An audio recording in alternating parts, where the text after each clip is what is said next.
Welcome to my ocular laboratory. Today we will be conducting an experiment. And congratulations, you have been selected as a test subject. I mean guinea pig, I mean person, I mean experiment, I mean assistant. Your only job during this experiment is to look at the screen and the numbers. So this experiment will work best if you watch it at full screen, so I'd appreciate it greatly if you'd click the little full screen button on your video player right now. In a minute, the numbers will start counting up towards 60. When you think you've figured out what I'm doing, remember the number on the screen. I will give you no other clues about what might be actually happening until this is all over. And while this experiment is going on, I'll entertain you with some facts about your eyes that you may not have heard before. So let's begin in 3, 2, 1, begin. Most people know that we have two different types of cells in our eyes. We have 120 million rods, which let you see black and white or luminosity levels better, and we have about 7 million cones, which let you see colors. But what most people don't understand is the cones are concentrated in the center of your vision and the rods to the outside. So the next time you're looking at a dim star, you might turn your head slightly sideways and see if you can see out of the corner of your eye. There's actually 3 different types of color-sensing cells, each with different peaks of sensitivity. One peaks in the red portion of the spectrum, one in the green, and one in the blue. But the sensitivity of them is actually significantly different. For example, we can see many more shades of green than any other color, but our green receptors require significantly more photons to excite them. And a completely unrelated fact is that only about 2% of the world has green eyes, and people with blue eyes have a higher tolerance for alcohol. The average blink lasts for about 1/10 of a second, but we blink more than 17 times a minute, so we spend about 10% of our waking hours with our eyes closed. Women blink actually twice as much as men. An ostrich's eye is bigger than its brain, and your eyes can get sunburned, so please wear sunglasses, and if your eye was a digital camera, it would have 576 megapixels. But what I want you to realize today is that our eyes see change better than anything else. We actually don't see like a camera at all. Our eyes see changes. Our eyes react to sharp changes better than subtle changes, and that's true for both black and white and color. If you haven't guessed it, I'm going to show you on the next screen the colors that you had been watching.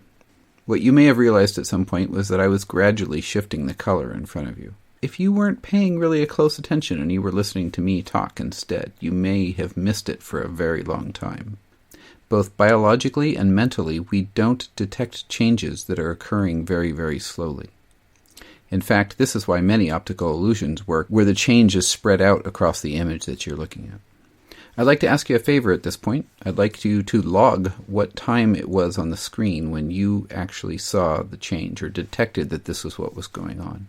If you detected something else, sorry, your eyes were playing tricks on you. The only thing I did was change the color. When you fill in your results, you're going to need a magic keyword. So this magic keyword is color-change. So please make sure you type this in when you register your results.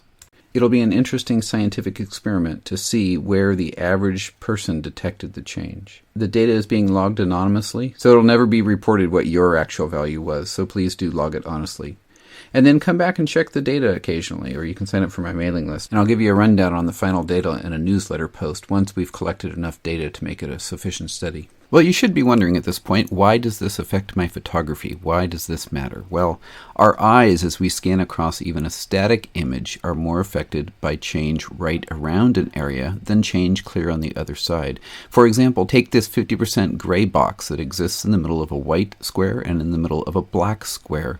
And you'll note that the one with the white background looks darker to you than the one in the dark background, when actually they're the same color.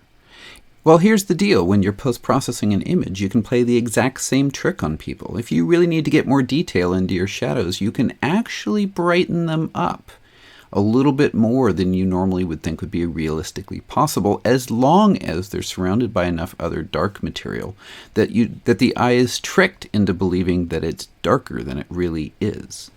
This is helpful, for example, when you have other grays of the same color or other colors of the same luminosity level elsewhere in your image. In other words, sometimes you can get more detail than otherwise would be possible to capture naturally if you're willing to push things a little bit too far in the brights or in the darks and still let the overall image feel balanced. I hope you've enjoyed it. Please do pass it along to your friends. The more people that see this, the better. If you didn't see this on my blog or in my newsletter, I'll include a link in this video so that you can go register your part in this study. Thanks for watching, and I hope you got something out of it, both educationally and maybe a little bit of fun too.